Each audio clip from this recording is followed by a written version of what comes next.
Building apps with lots and lots of complicated data doesn't have to be hard. I'm going to show you how to build a property finder app that has the potential to hold lots and lots of properties with information such as their photos, the property's location using a geolocation, the price, the description, and much more, as well as allow you to click on the property to see it fully.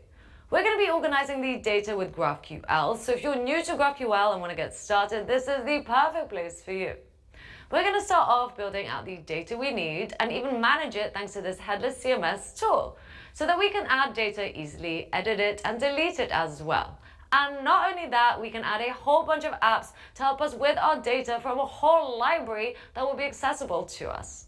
Once this is done, we will then feed in all the data into a front end that we will be building together using Next.js.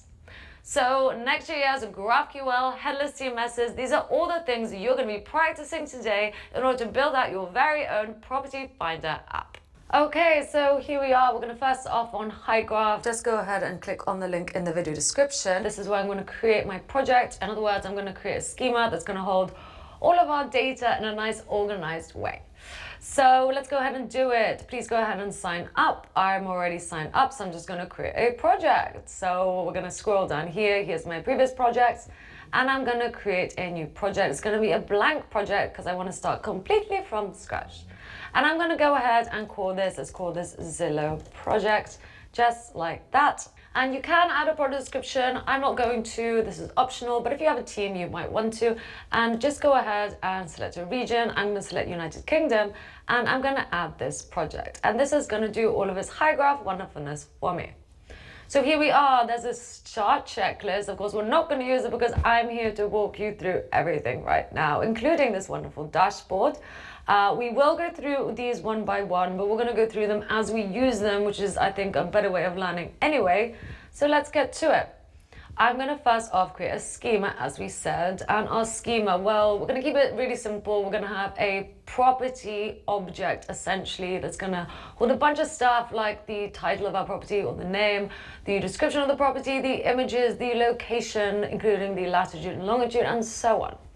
So let's go ahead and do it. Under models, I'm just going to add a new one. I'm going to call this property, just like so, and add the model. It's really that easy. And now we have a bunch of helpers to our right, which is going to be all the fields that we can have. There's loads. The first one, let's start off simple and just add a single line text. And this is going to be the name of the property. You can do it like that because essentially it's just the API ID that matters, which has been auto-generated for me. We can make this unique, you can make it required, you can do all these things, okay, which might make it easier for team members when they add information, you know, or get like a little error message saying this is required and so on. But I'm going to keep this as it is and just add it. So that is a super basic field, it's just a single line text. The next one I'm going to do is a description. So once again, just add a description, make sure to name it correctly, description. Again, I'm just going to keep everything generic for now and add it. So that's two field types that we have done. Let's do another one. So I'm going to add a slug, which is just essentially a simple way to get to a specific property as we build out our project. So for example, if you have a dashboard full of properties and you click on one, it will take you to a unique URL where you can see that property and its wonderfulness along with way more information about it. And for that, we're going to use a slug. So let's call this a slug. You can have a description. I am going to choose to auto-generate the slug. And in order to do that, I'm going to use a field that exists. So I'm going to go ahead and generate slug from template. We are going to use name, so in the name field. So you just get your curly braces and type name, or you can select it like so, and it will bring up the name. So just make sure that's selected. So we already have lowercase selected, which means the slug will be converted into lowercase characters, but we'll see that in action when the time comes to it. Okay, so that's all I'm going to do. Under validation, you can also have a custom error message if you wish. That is something you can do if you want. So make sure slug fits correct format is something you can add if you want. And I'm just going to click add. Great. So those are fairly simple ones. The next thing I'm going to do is add a location. And for that, however, the location is going to hold two things like a longitude and latitude. And in order to do that, so in order to kind of nest an object within an object, we're going to create a component. So if you go ahead and add component here. I'm going to call this geolocation and add component. We can then add the fields in here, and that will be stuck to the geolocation. So let's go down and choose a float. I'm going to call this latitude, and go ahead and click add. And once again, let's create another one. So once again, I'm going to select float, and this time longitude is what I'm going to write, and hit add. So very simple. We've just created a component which is called geolocation, which holds a latitude and a longitude, which means that now on the property model, I can scroll all the way down here and select the component. It's just a basic component. I'm going to call this something different so we don't get confused. I'm just going to call this location, and I'm going to select the component that we want to link to this, which is the geolocation component, and I'm going to add it. So there we go. Our property model now has a location in it, which within it has the longitude and latitude. Next, we're going to have the image. And for this, we're going to scroll up. We're going to have the asset picker. Let's call this images, as it's going to be plural because I'm going to allow for multiple assets. And I'm just going to select add. So now we have a way of essentially adding multiple images to the property when we get to adding the data. Great. We can also do something like have booleans. So if we scroll up here and find boolean, we can be like, oh, does it have a pool? So I'm just going to have pool here. This one's very simple. We're just going to add a bunch of booleans, so yes, no values. We can also have something like, is it pet friendly, for example? So we'll have pet friendly. Once again, all of these are things that you can choose as well. However, I'm just going to go ahead and continue. We can have something like in-unit dryer, for example. Okay, so let's have in-unit dryer. Does that exist? Let's add, and that is now a boolean. And then we're also going to have elevator. Just going to add a bunch. Maybe let's have one more, such as parking. So parking, just like that. So we have 5 booleans, I think, now attached to our model. 1, 2, 3, 4, 5. This is looking great. We, of course, also need a price. So let's make this a float. So let's make this rental price, where people can add a price that they want to rent at, which is a float, which means it has, you know, the little dot after it. Okay. And then we're also going to add the amount of beds. So for this, we need a number. So I'm just going to choose beds like so and go ahead and add. Great. And we're going to have one more component. This is going to be for the broker. So once again, on components, I'm going to add a component. Okay. And there we go. And this time, I'm just going to give the name of the brokerage. So go ahead and add name as single line text.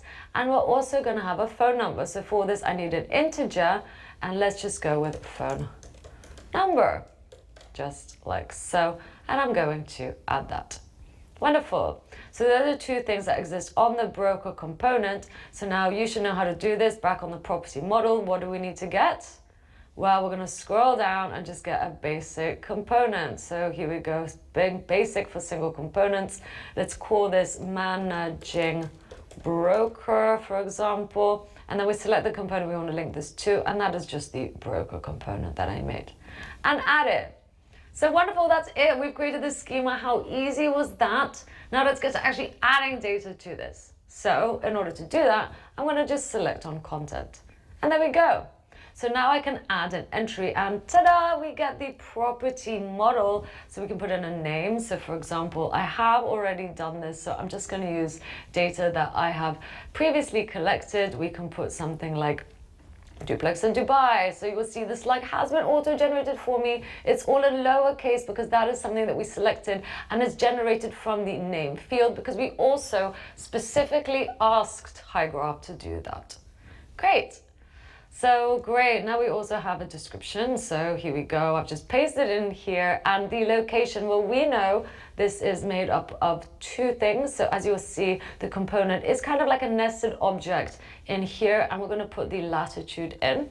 So I'm going to put the latitude, once again, I picked this up previously, and the longitude as floats. And then we're going to add some images, which once again, I have previously picked out. So I'm going to upload them.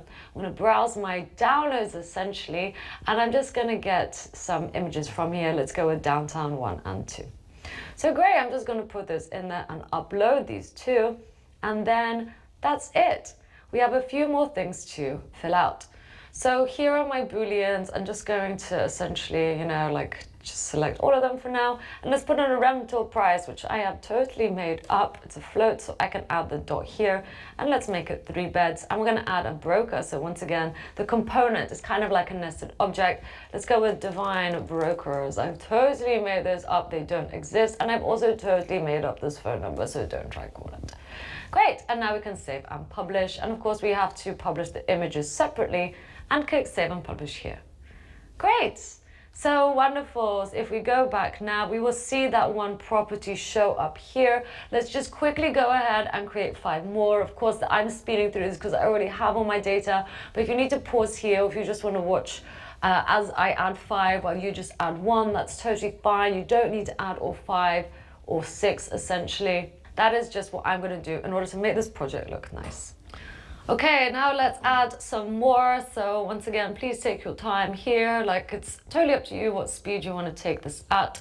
Or if you've done one and you want to fast forward, that is totally fine. I'm just doing this so, everyone can see what I'm doing. So once again, put in the name. This has been auto-generated for me from the name because we did that. And then the description I have put in here. The geolocation, once again, this is a component, so it kind of looks like a nested object, if you will. We're going to put in the latitude, which is a float, and we're also going to put in the longitude. We're also going to add some images. So once again, I'm just going to upload these from my computer. I've already picked them out. I'm just going to upload these 2. So just do like so. Great. And now what I'm going to do is just select some of these. We can go true, false, true, true, true. Let's put in a rental price. I'm going to put 6,000 in here. Let's put 2 beds and let's add a managing broker. I'm going to put star brokers again. I am totally making this up. Okay, there we go. And we're going to save and publish and select all the images and save and publish. Cool. 2 down, 4 to go. So once again, let's just go back here so we can see them. They are all looking beautiful. And then I'm going to essentially add the 3rd property. This is going to be a Jumeirah apartment. If you've been to Dubai, some of these places might be starting to sound familiar to you. And then let's also add a geolocation. So these locations are really important because I'm going to show you how to map all of these onto one map. So you have loads and loads of, little, or 6 to be precise, little icons showing you where you can find these properties based on their longitude and latitude. Great, so now I'm just uploading 2 images. You can upload as many as you wish for tutorial purposes. I'm just going to select 2, and once again, I'm just going to select these kind of randomly. Let's put in a random price. Let's put in some beds. Let's now go with delightful brokers. Again, I am making those up. Okay, and save and publish. I'm going to select all and done. Great. Okay, so now let's add one more. Burj Khalifa views flat. And then we're going to add the description once more, add a geolocation. So I'm going to once again put in the latitude and put in the longitude. These are going to be relatively close together, of course, because they're all going to be in Dubai. Let's upload some images. This time I'm going to go downtown and upload images 3 and 4.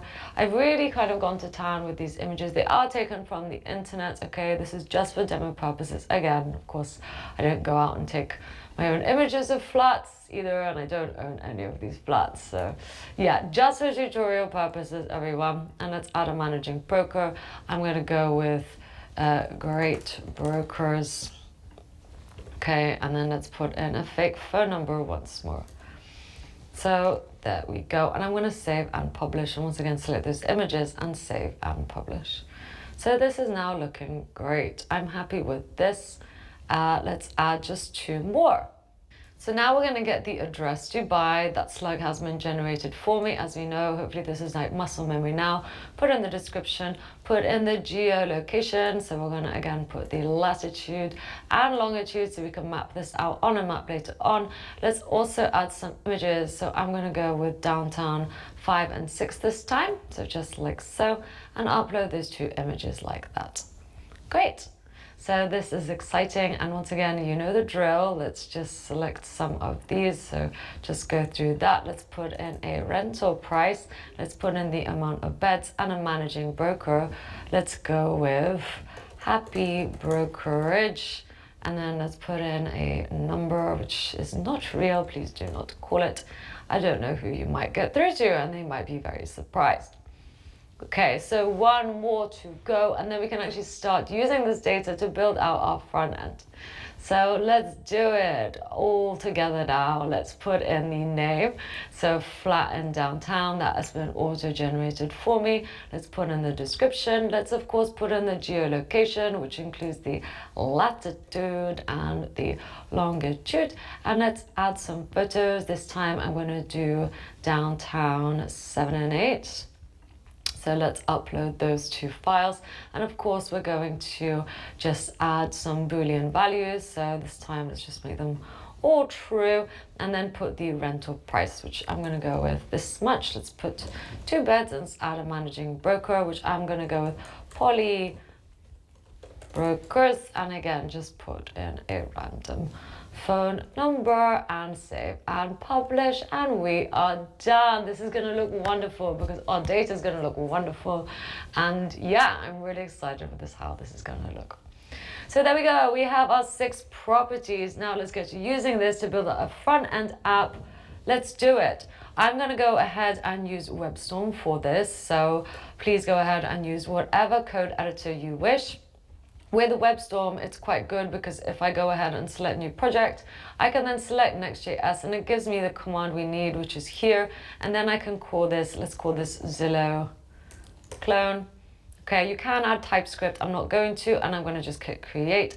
And this is going to spin up my project along with all the files. So let's just go ahead and go through this. Would you like to use TypeScript? No. ESLint? Yes. Tailwind CSS? No. Would you like to use source directory? Yes. Would you like to use app router? Yes. Would you like to customize the default import alias? No. And that's going to do its thing. Of course, if you aren't using WebStorm, you can just get up your terminal like this, go into a directory you like to work in. So for example, I could put WebStorm projects and then do that command again, which is npx create next app, making sure there's a space there and a space for whatever you want to call your project, which is Zillow clone in this situation. But of course, I'm not going to do it this way. So I'm going to get rid of that because I'm doing it this way, but that option is there if you need it. So this is now done. And you'll see all the files and configuration that has been spun up for me. This is great. I'm really happy with this. And along with all the dependencies and their versions. So if you're watching this in the future and something doesn't work, I always say, change it back to these versions, okay? All you have to do is just change it like so and run npmi to reinstall those packages. Yeah, keep that in mind for actually every tutorial you watch.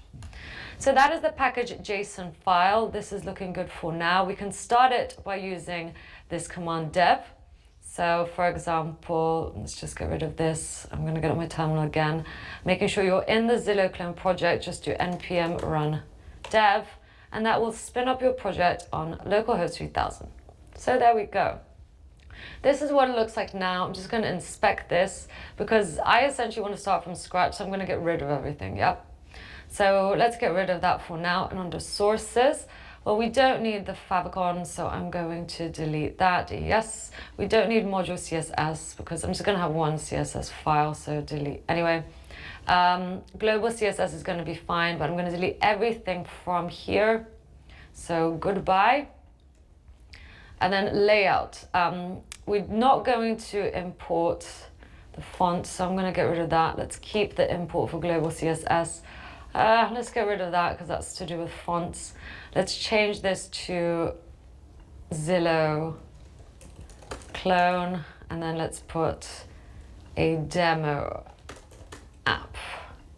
Okay, and then here, well, yeah, this is right, but we don't have this class anymore. So just keep this like that. And then you can have it like this, or, you know, I like to have functional expressions, which is why I'm going to choose to write this like that, and then do export default root layout. Okay, let's just minimize this for now. So that is the content of my layout.js page. Pause if you need. This is my global CSS, there's nothing in here. And the last one, which is page.js, well, I'm just gonna delete everything from here pretty much and just return. Let's delete that. For now, just an empty element like so. And once again, let's change this. I'm going to change this to const just because I prefer working with function expressions. And then we could do export default home. So once again, the only things you should have in your app directory are this page.js file, this layout.js file with this content. Just get rid of that as well. And the global CSS, which is nothing in it. Cool. So that's it. Now I'm going to create some components because of course we need the web page to look a certain way. So let's create a directory called components. Okay. And in here, well, we're going to create some components. So we're going to have a nav bar. It's a JS file. You can write JS extension or, because you select a JavaScript file, you don't need to. That will be added. So the JS is added here. I'm going to do const nav bar. That's right. And we're going to return an empty element. And then we're just going to do export default navbar. So we've created one component. You can go ahead and write navbar here, just, if you're confused about what's showing up or not. And now if I go ahead and get this component, we should probably just call it the same as here, just for consistency. So the navbar, I'm now going to go onto the page here and I'm going to do import navbar from, and then let's do components. We're going into the components directory and we're getting the navbar.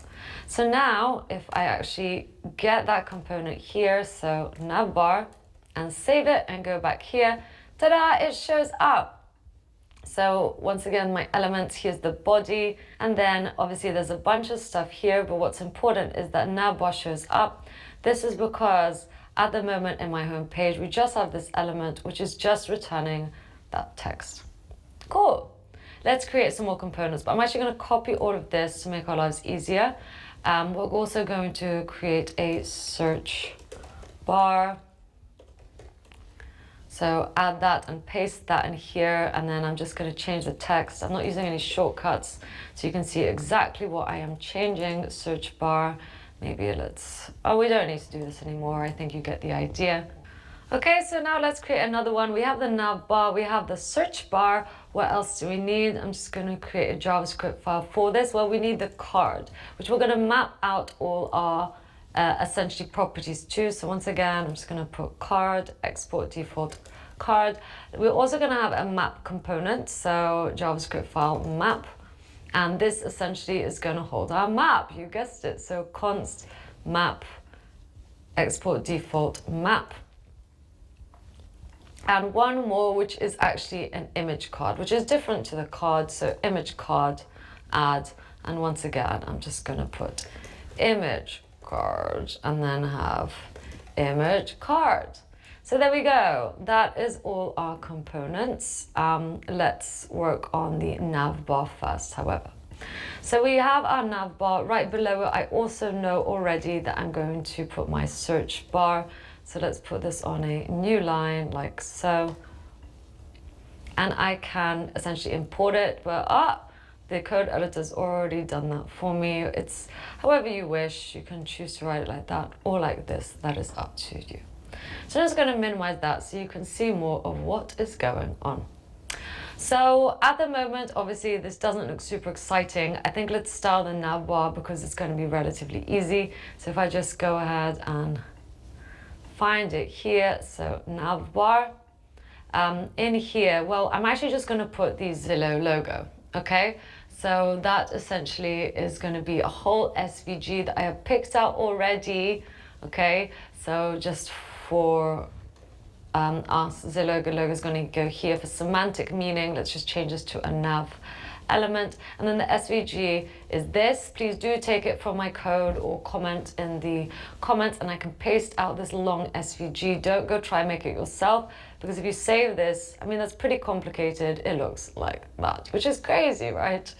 So that's what that SVG essentially is.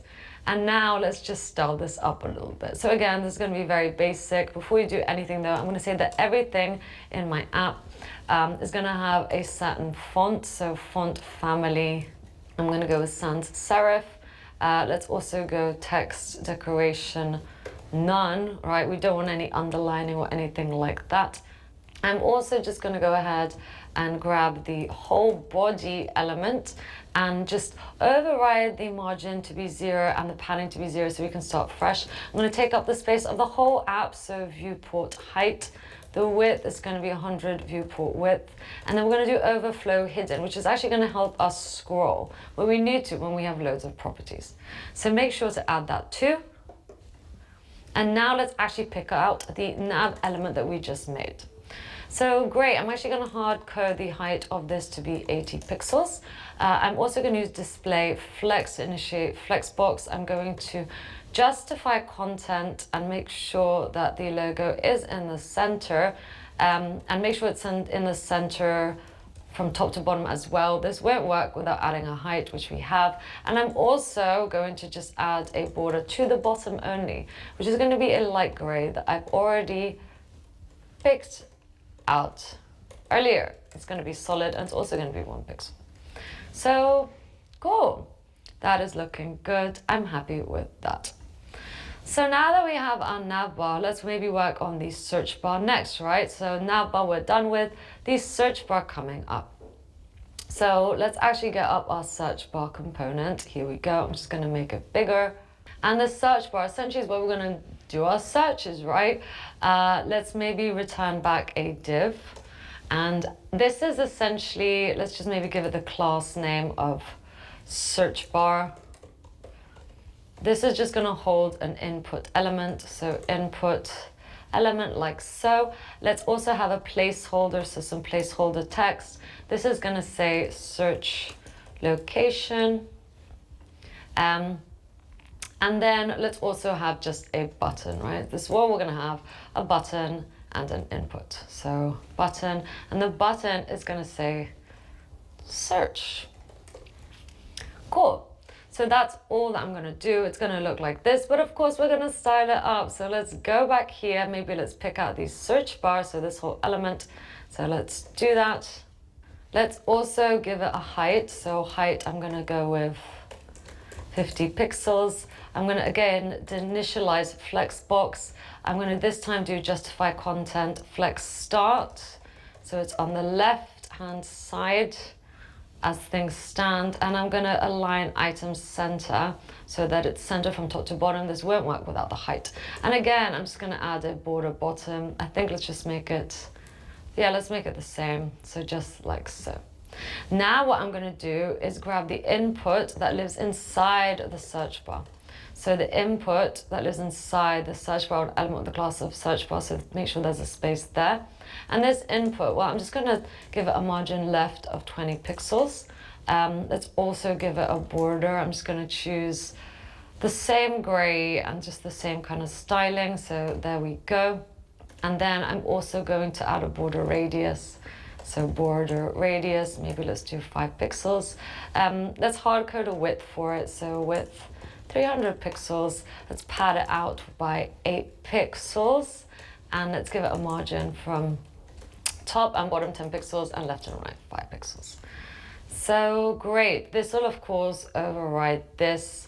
So we can just do, this is top, this is right, this is bottom, this is left, which means that we don't need this essentially. And great, that's looking like so. So this is good, and let's just do the button next. So once again, we can be very specific and say it's the button that lives inside the search bar. That is up to you. I don't know if you plan on adding any more buttons. I'm not, but you never know. So great. Let's do background color, RGB. This is the blue from Zillow actually. So 255. And then the color of the text for the button, which is going to be white. Thank you, tab 9. Let's get rid of the border. So just like so. And now I'm going to do border radius 5 pixels as well. Make sure that has a semicolon. And then the font weight is going to be bold. let's put the padding as 8 pixels and a margin of 10 pixels, 5 pixels left and right. So now this just looks a lot better. I feel I'm really enjoying how this is looking. Let's move on. So we've done the search bar. Next, let's move on, and I'm going to essentially create a main element. Okay, so obviously this will have semantic meaning. This is just kind of like where the main meat of the website is going to go. And we're going to have 2 articles. So one article it's going to be for the map, and the second one is essentially going to be for all our cards, right, which we're going to map properties onto. So maybe let's go ahead and class name, give this the class name of listings. And in this article, like we said, we want the map element. So maybe let's import that, import map from components map. Thank you very much. And listings here.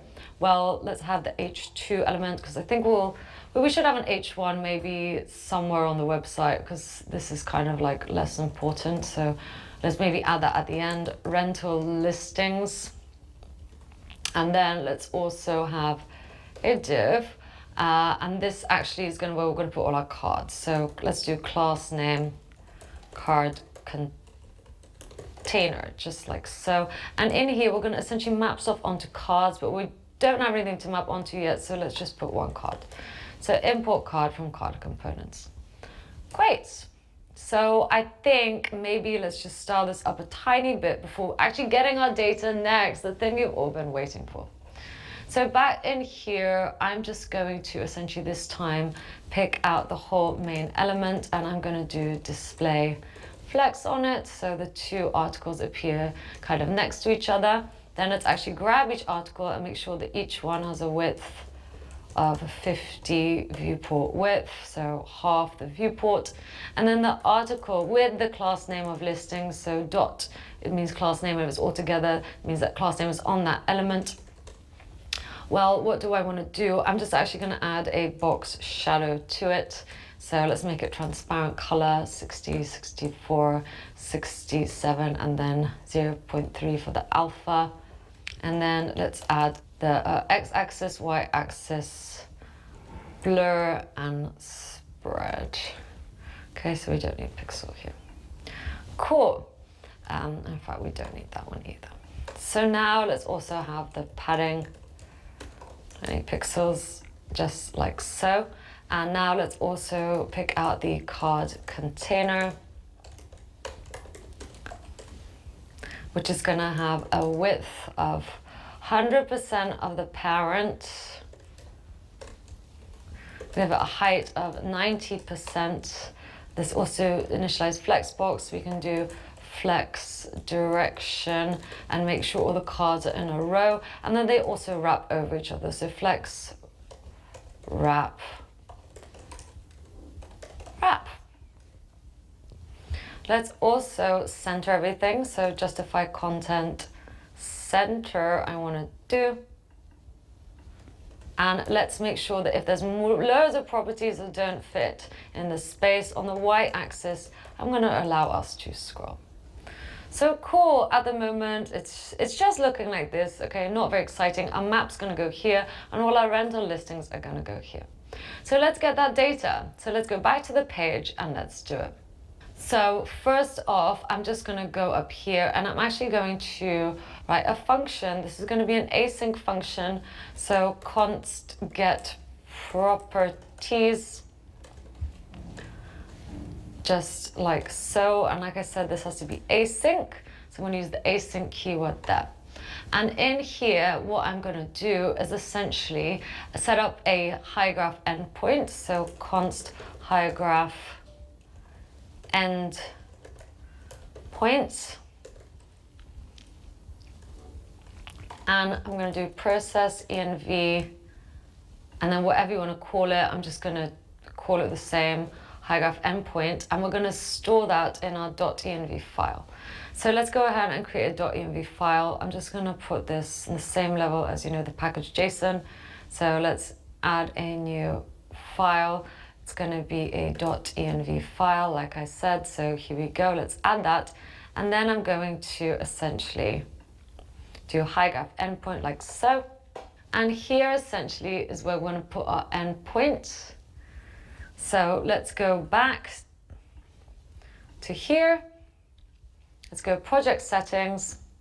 And then let's go to endpoints like so.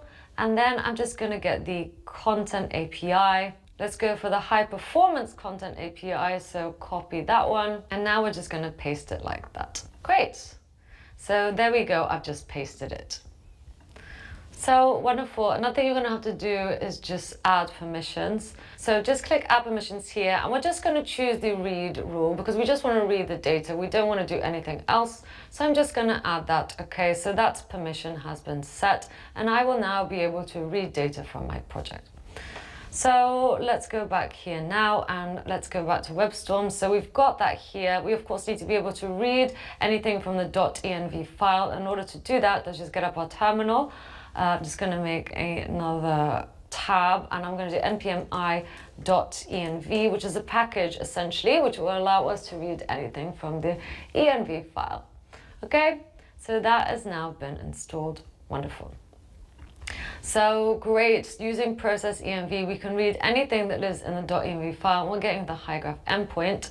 And once we have that endpoint and I've saved it under the const high graph endpoint, I'm going to essentially do if high graph endpoint doesn't exist, let's just throw an error. So throw new error, high graph endpoint is not set.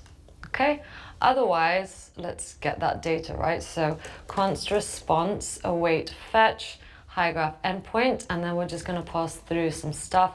We're going to pass through the method because this is a post method, and we're also going to have to pass through headers. So maybe let's just get rid of that.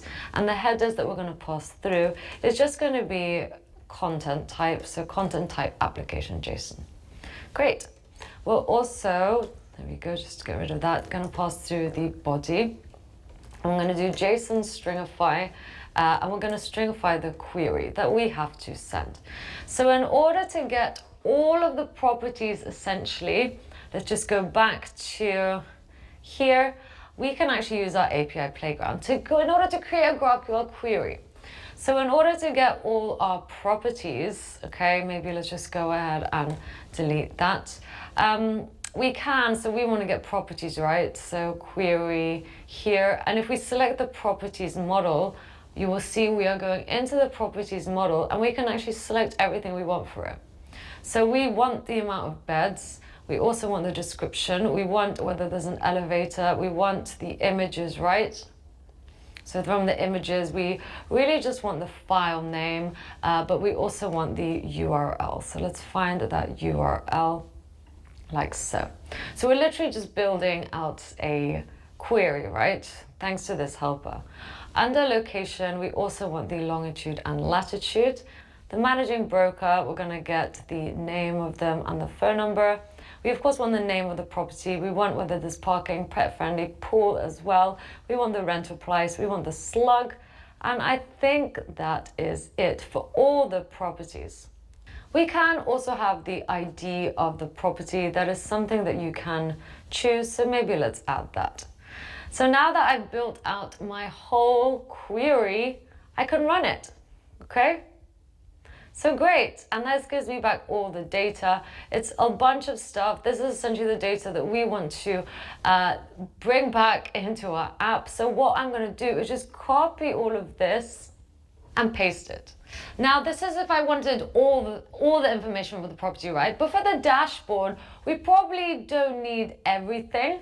I will take the longitude and latitude. However, the managing broker, I think we'll save that for, you know, when we get the actual property coming back itself. So let's get rid of managing broker.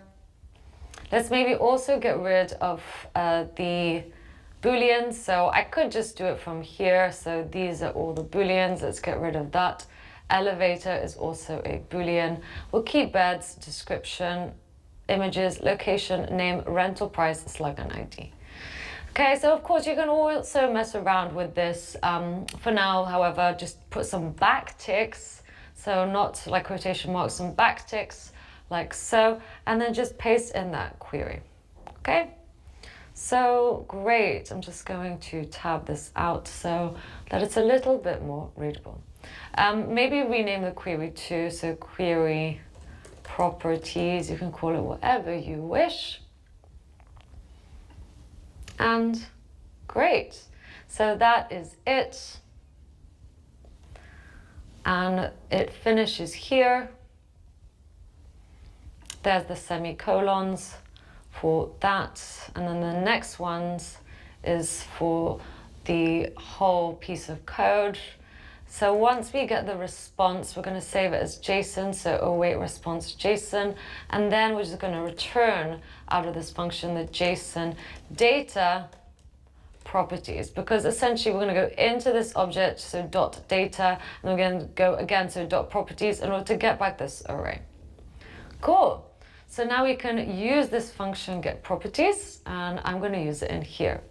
So here, let's also make this an async function now. We're going to use the await keyword.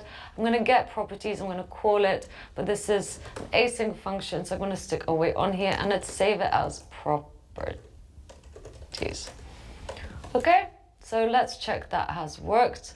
All I'm going to do is console log properties. Great. So now let's go back to our Zillow clone, and then let's get up our terminal and shut this down. Ta-da, we are getting all of that data now in our server. So amazing, we got it here, and now we are getting it in our app too. Wonderful. So now that we have those properties, let's actually map them out onto the cards, right? So let's do it. All I'm going to do is get the properties, and I'm going to use map, and then I'm going to open this up. So let's wrap all of this like so, and map each property that exists in properties onto the card. Okay, but let's open up the card because there's a bunch of stuff we need to do. We of course need to give it a key, which is going to be the property ID, because that's something that we got the ID, okay, from each object. Once again, if you need to look at what's coming back to us exactly, it will be here. So there is one object, right, which defines a property, an ID, so dot ID, in order to get the ID. We're just working with what's coming back to us. So we have the key. We're also going to get the property name, which is going to be, of course, the property name, because that exists. We're also going to get the slug, which is the property slug. That's right, thanks tab 9. Next, we'll also have the rental price, which of course is the property rental price. We'll pass through the beds, which is the property beds, and we'll pass through just one image actually for now to the card. We're going to go into the property, into the images array, and just get the first one. Okay, pass through the whole thing, not just the URL. Great. So that's what we're passing through into the card. Now let's actually get that card. So let's go to the card here so we can map out everything onto it. So let's do it. Let's find that card. And now let's just get all the properties. So we have, oh great, the property name, the slug, the rental price, the beds, and the image. Thanks tab 9. That's wonderful. That's actually everything we need. And now what we're going to return is, well, we're actually going to wrap this in a link, right? Because if we click on the card, we want it to take us somewhere. And that is, you guessed it, the property itself. And for this, we're going to use the slug. So I'm going to go into the properties directory, or the property directory, which we are yet to make, and just pass through the slug, okay? And I'm going to show you how to write this in Next.js now. First, let's just import the link. So import link from next link is something we're going to do. And now here in the directory of app, so not in the components, we're going to stick to here. I'm going to essentially make a property, so new directory called property, just like we saw written here. So property, make sure that's spelled exactly the same. And then in here, we're going to essentially create a new directory. And this is going to be slug written like that, so in between two square brackets. And now we're going to create another file. And this file is going to be the page.js. Okay, so we're going to add that like so. So now in order to get to this page, that is the code to do it. Okay, make sure that's written in backticks like so. So let's check if it works. For now, I'm just going to have some text. Maybe let's just create a div and let's just put the property name, okay, just to check everything is working. And then on here, on this page, let's just do const property individual, so property return div I am a property, export default property. So now let's go back here, so refresh. So great, it's been mapped out. There we go. Let's hit on the first one. And ta-da, it does take us to property directory and then the slug, okay? Oh, the slug is here and it takes us to a page that says I am property. Of course, this information will be specific to the duplex in downtown, but for now that works. I'm happy with it. Let's go back. So I'm just gonna get rid of that for now. Let's get rid of this and let's continue. So cool, let's go back to actually building out this card. So maybe let's get rid of that for now. I'm gonna have the div with the class name of card. Here, I'm actually gonna use the image card. So maybe let's put image card like so for now. Let's import it here, import image card from components image card. Even though we are in the components directory, so maybe we just need to do, yeah, that's right, image card. Sometimes I get tripped up by the suggestions. And when we have our image card, I'm actually going to create a div, and this is going to have the class name of text container, so we can style it up. And the text containers is going to be really simple. We're just going to have an H3 element that's going to hold our rental price in dollars. Let's do a month. Let's also do the beds, so beds as whatever comes back to us, and then let's put the text beds so it's obvious what we're talking about. Let's have a P element with the property name, and that's it. So at the moment, if I refresh, this is what it looks like. Of course, we need to style it up though, so let's go back in here, and after the card container, let's actually style up the card.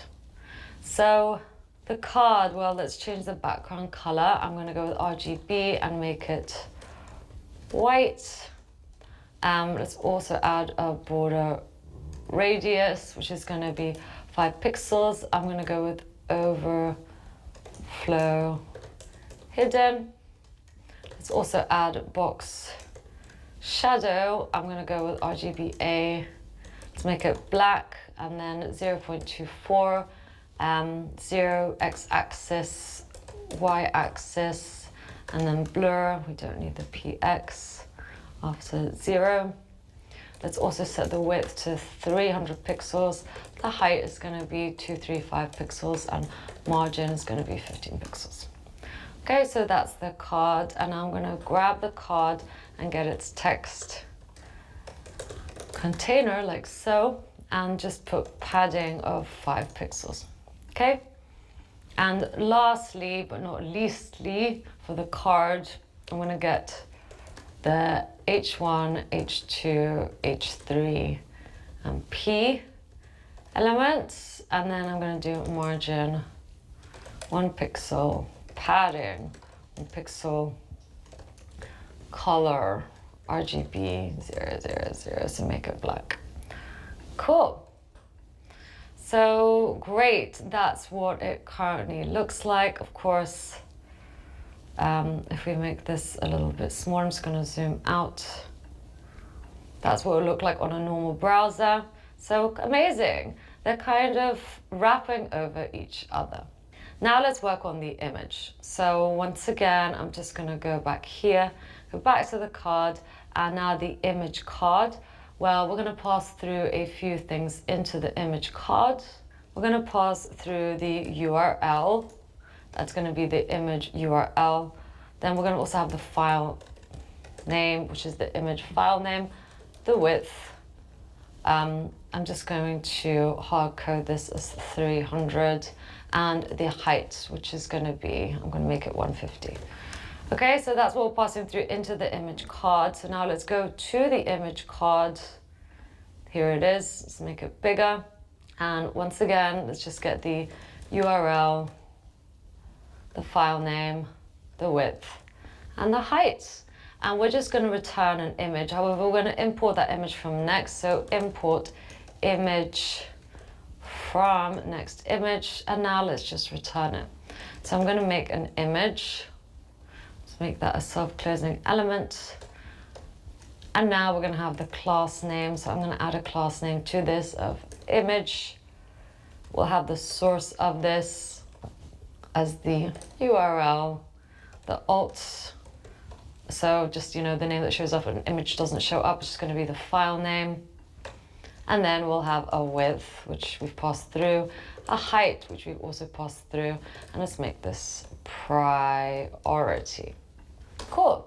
So we just need to do something in the Next.js config file. So let's go back here. So Next.js config. Let's make this a bit bigger. And images. We're going to add a few things. We'll add dangerously allow CSV true. And then we're going to add remote patterns, which is going to be an array. And this is going to hold a bunch of objects that essentially look like this. So there's one object. I'm just going to add a few of these just to be sure. So let's add that one. Let's also add this high graph one. And let's also add this one. Okay, and if you choose to like deploy this to Vercel, I'm just going to add that, or work with Netlify. I'm just going to go ahead and add another one too. So great, we've just done that. Of course, this code will be available to you afterwards as well, so just keep that in mind. And our images are now loading. This is looking so cool. I'm really happy with that. And of course, let's click into one. So now let's work on this page. We're nearly done. We'll just do this, and then we're going to essentially do the map, which is really exciting. So again, let's work on this page right here. I'm just going to get rid of that for now. And this time we're going to have to do another call to HighGraph. First up, however, I'm just going to actually get the image card in here again. So import image card from image card. However, it lives in components.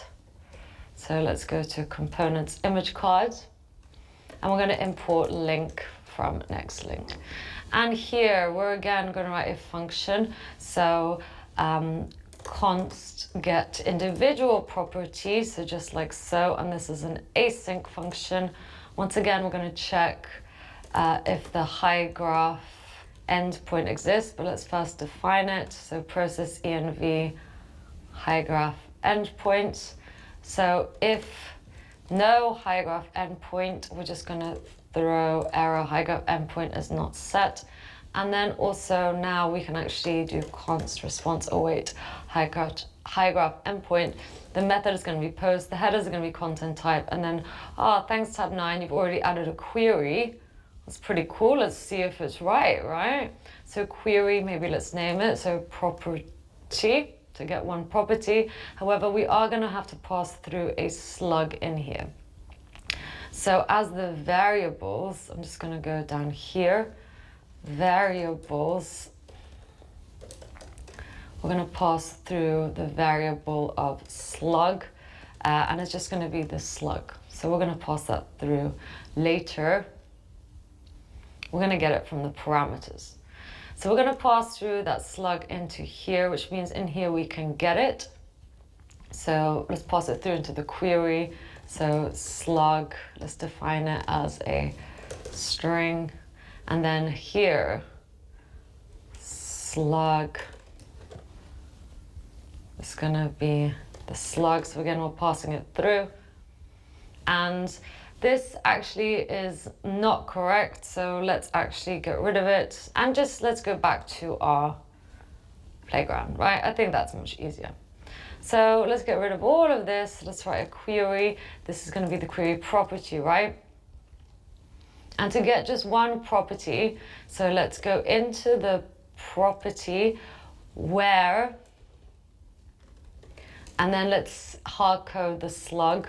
So slug, what was it? What's the one that we're working on now? Duplex in Dubai. Let's try get duplex in Dubai. So let's get that one. And then what do we want from it? Well, we want its ID, we want its name, we want its description. So I'm going to pass that through also.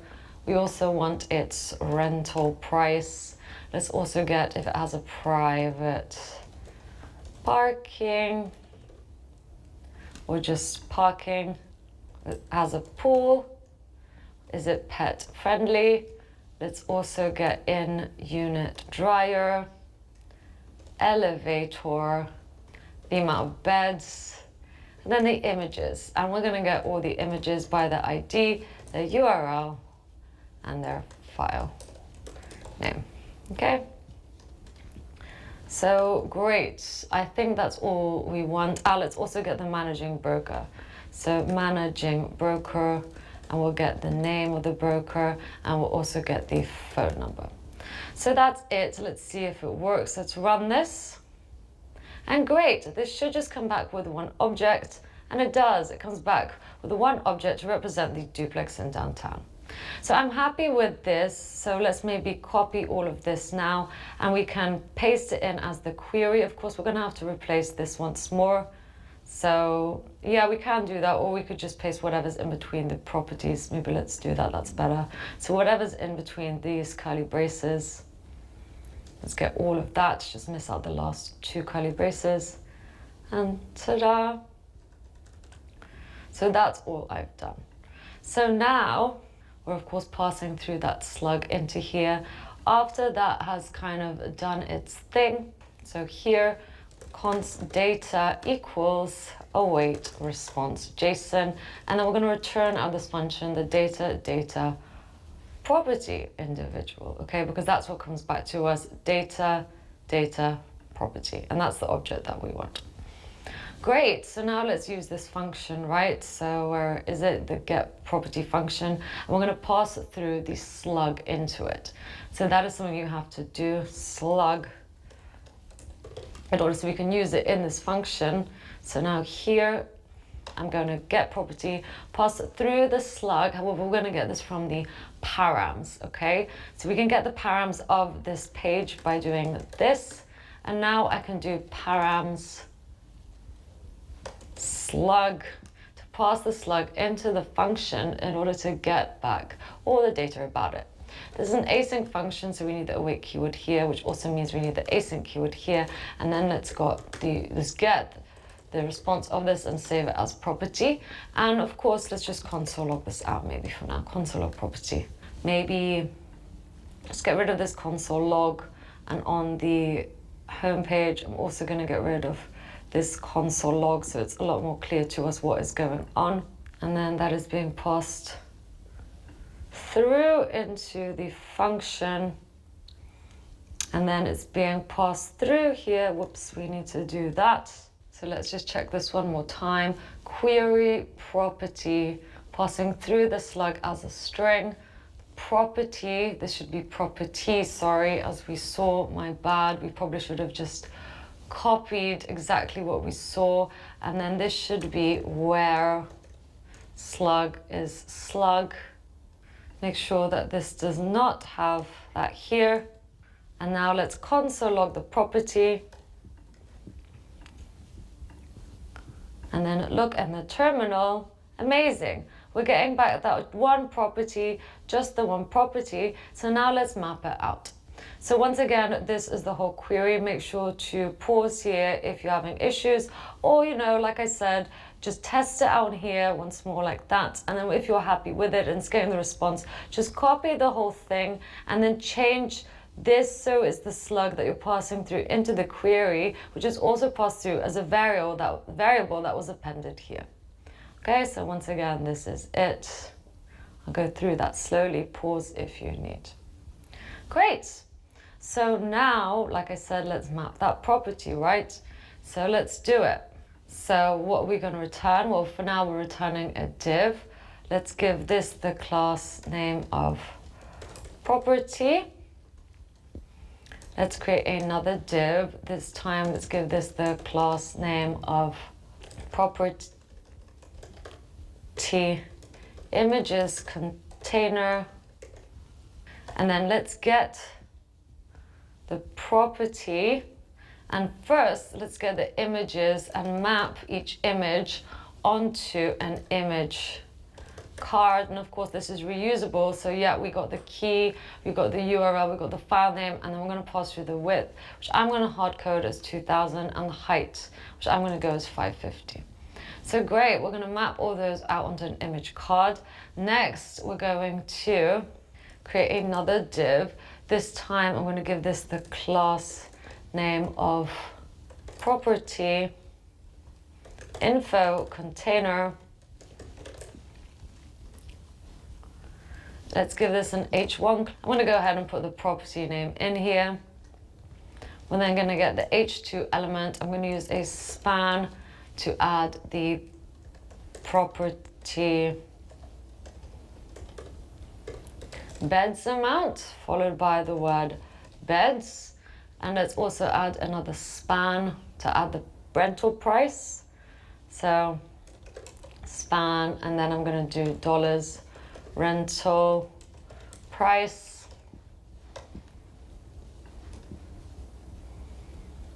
Obviously, that's attached to the property itself. And then I'm going to have a break. Let's also add the H2 element. It's going to say overview. Let's have the P element, and I'm going to add the property description. Let's add another break. I'm going to have the H2 amenities. And then for this, I'm going to have an unordered list. So UL.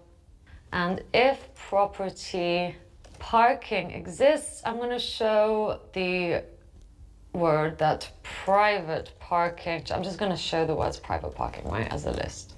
So if that exists, parking, show that. If property pool exists, we're going to show pool, and so on. If property pet friendly, we're going to put pet friendly. If property in unit dryer, show in unit dryer. If property elevator, show elevator. So I think that's 5. That is looking good. And finally, let's just have a break. And I'm going to add the H3 elements of licensed brokerage.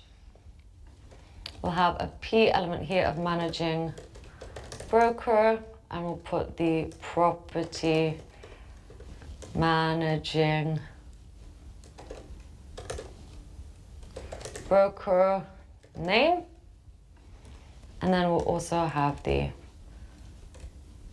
phone number, which is going to be the property managing broker phone number. Great. And then we'll also have a button to go back. So all I'm going to do for this is put another break and then have a button that says go back. And then let's just wrap it in a link. I'm just going to get all of that and put href and just make it go back to essentially the home page. Cool. So at the moment, We've got a little error. Where is that? We've got a little error here. Let's save this. Wonderful. So this is looking okay. Let's just do a little bit more styling first. So let's go back to global CSS.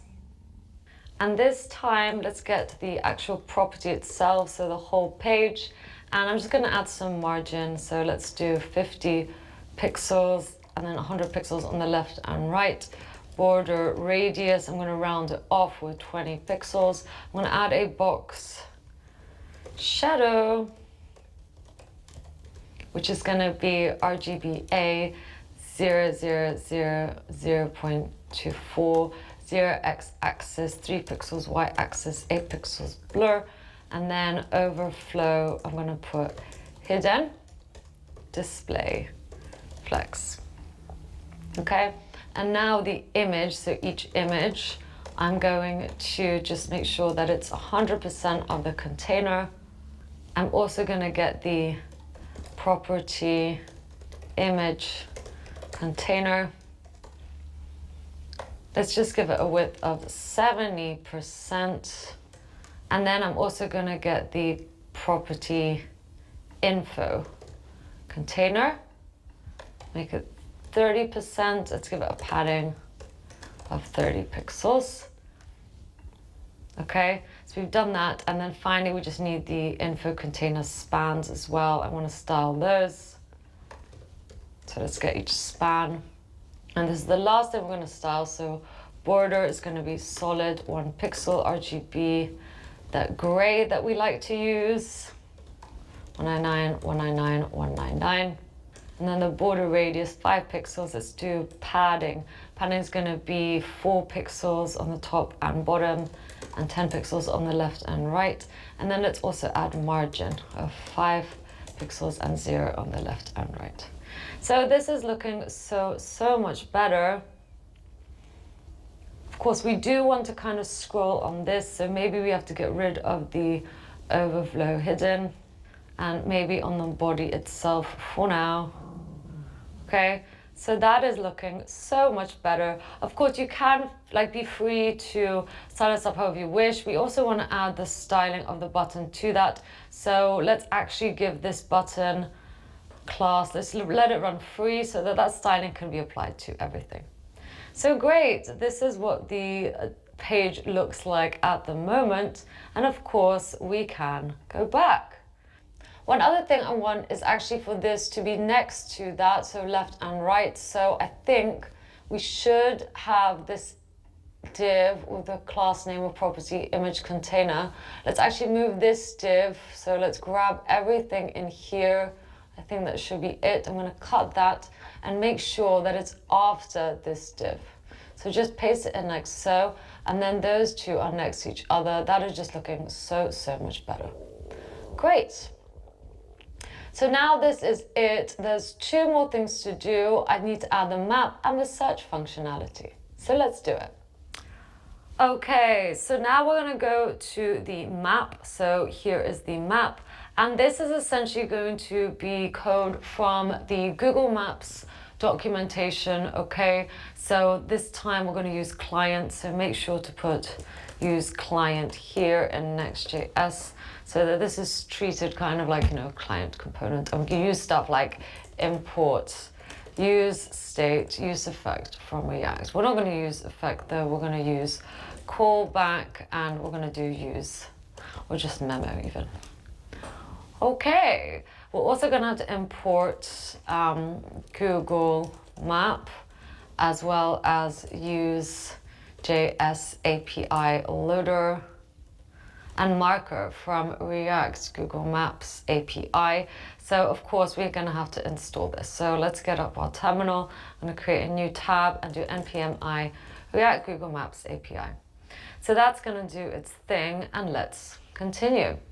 So of course we're going to have to pass through locations. However, before we do that, I'm just going to define our container style. So container style, just like so. I'm going to make sure that it's 100% width of our parent element. So just pass that through like so. And the height is going to be 90 So make sure that is a string as well, 90%, and this is a comma. So that's our container style. We're also going to have to define the center of our map. So const center by longitude and latitude. And let's just do it by the first longitude and latitude of our properties, right? So lat is going to be something, and then long is going to be something. However, we're not going to have this. We're going to actually pass through the locations and get the first item and get its latitude. And same for this one. However, this time we're going to get the longitude. Okay, of all our locations that we're going to pass through into here. So locations. So just keep that in mind. As the image that we're going to use in order to show where all of our images are, I've again just taken this from the Google developer documentation. It's just an image of a beach flag. Okay, so if you want the whole URL, it's here. There we go. Or of course, please use the code that I will share with you. So that is it, like so. Great. Okay, so once you get that, either by copying it from here or the Google developer documentation or from my code, let's continue.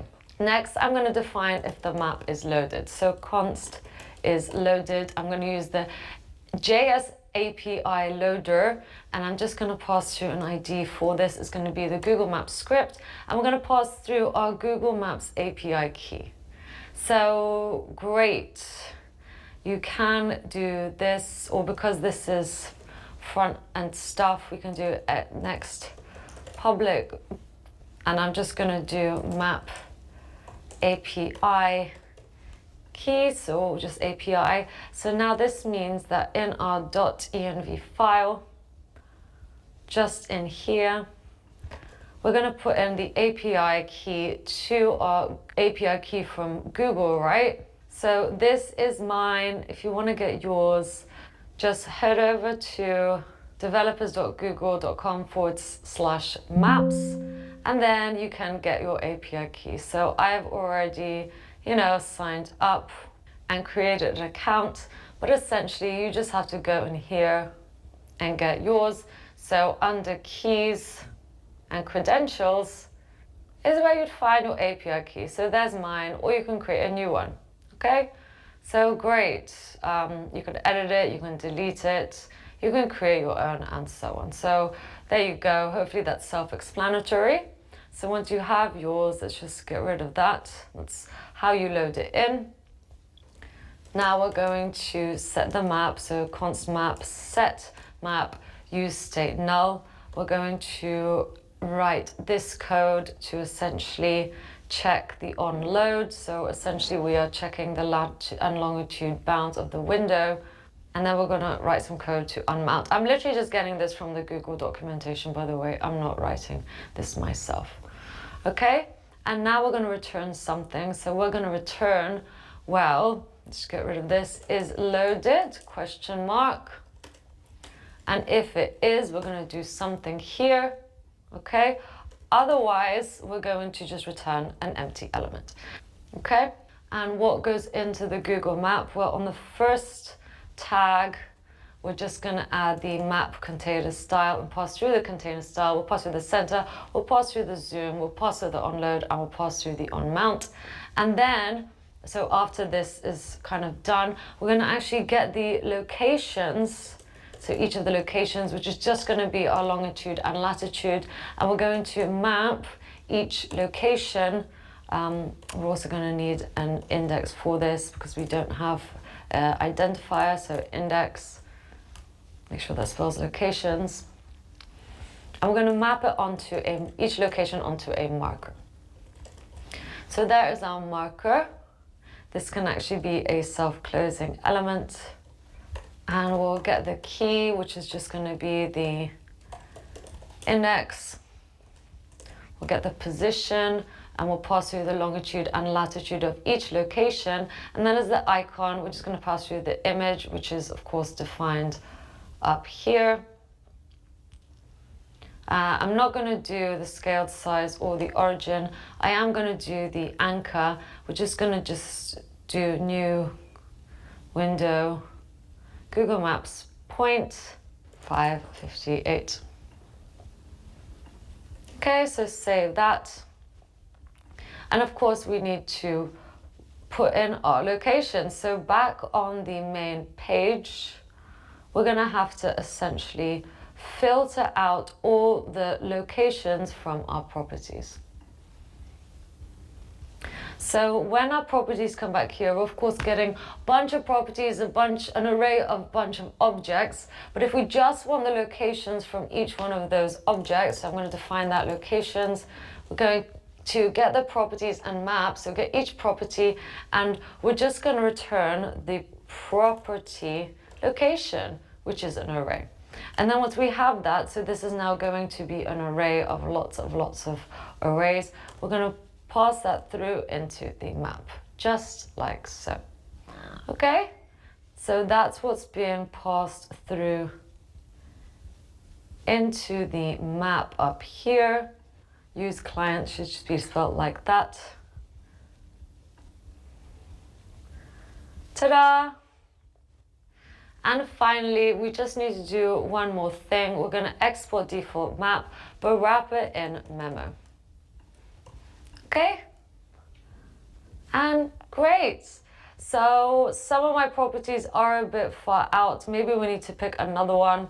So, you know, you can go ahead and pick any of them really. And maybe let's also change the zoom. But essentially it works. So I'm just going to change this to maybe location 4. You never know which one is going to work best. So yeah, I would definitely consider changing maybe the zoom point of these based on where your location is. But otherwise, this looks really good to me. I'm happy with this. Now let's work on the search. Now, in order to do the search capability, okay, you could stop here if you're happy with everything, or we're gonna have to do a little bit of reshifting. So let's just get rid of everything for now. And for this, just to make things easier, I'm just gonna make a new component, and let's just call this grid. Okay, so we've got a grid.js. So const grid equals, and once again, we're just gonna return something. And then we're going to export default grid. And this is going to be a client component. Okay, so I'm going to use client. Now this grid is essentially going to handle everything, so the search and the map and mapping out the locations in order so that we could perform a search essentially. So let's go ahead and do it. I'm just going to go ahead and once again import use state from React, just like so. I'm also going to import the card from components card, but we are in the components, so I could just go ahead and do card. And we're also going to import map from map. Okay, so in here this time we're going to put in all the properties. And then we're also going to essentially create our search bar in here instead. So here's our search bar usually, right? I'm just going to actually take all of this and stick it in the grid. So let's create an empty element, just like so. Again, this is just if you want to have search capabilities. If not, you could have just left the code as it is. Let's maybe get rid of the button. So yeah, we can have search location. However, on change of this, I'm going to do E, and then we're going to, instead of console log, we're going to set input and map locations. Let's just get rid of this for now. And the value of this is just going to be input. So now up here, let's do const set input and map locations. And whatever is here is just going to be a value. And we're going to set input as whatever the value is, but we're going to do a bunch of other stuff too. So after we set the input value, we're going to have to set the houses. Okay, and for that, we're going to get the properties, and that's right, filter each house, or we can say filter each property that exists. So we'll get each property's name, so property name, change it to lowercase, and if it includes the value that we are searching also to lowercase just to be sure, then we filter it out. And in fact, maybe let's set this up here. So const input, set input, const houses, set houses, and start off with the properties, const locations, set locations, use state. And here we can actually use the houses to map each house and get the house location. Okay, so we don't need to do that anymore on the main page, we're doing it here.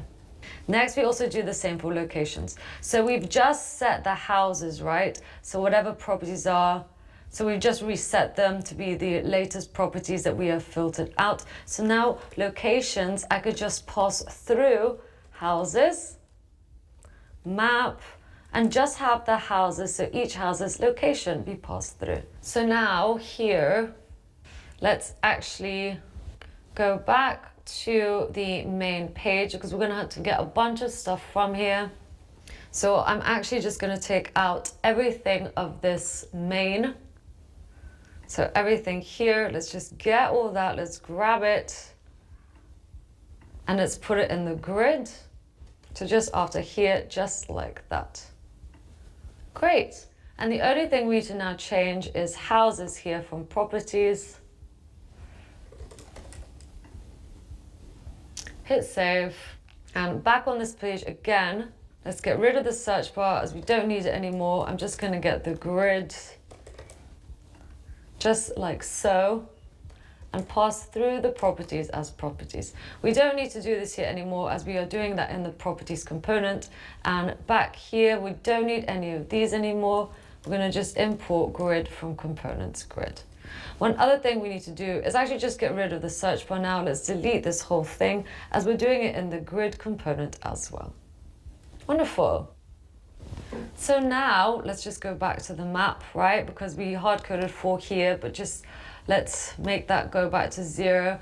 And you know, if that exists, this just means that we can now search for things. So I can search duplex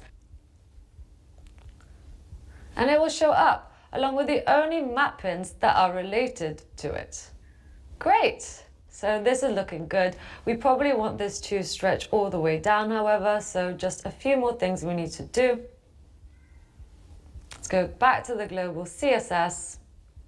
Let's make the article be height 90 viewport height, or however big you really want it to be. So let's search for another one now. Let's search for perhaps Khalifa, and then this one shows up along with the only flag for that. This is looking great. I'm so happy with this. Just some final pieces of styling on the map. I'm just going to change this to be 100%. And then instead of using the bounds, I'm just going to do map set zoom and set the zoom here. Let's make it a 7. We probably don't have to have it here then. And this just means you can control the zoom a lot better. So that's all I need in there. And this just means now that if I go like this, we get the duplex and the little icon shows up for the duplex. And let's try another one. Let's do apartment. So 2 of them show up. That is looking good. And great, I'm happy with that. So great, we can now search for apartments. So here I am searching for 2 apartments. And of course I can click into one and get all the information about it. And go back as well. Okay, thanks so much for coding with me. I hope this was useful. This was so fun. Please do have any questions that you want, put them in the description. Please do ask me any questions using the comment section. And yeah, just let me know what other kind of tutorials you want from me. I really enjoy doing this and I'd love to see what you build with this knowledge soon.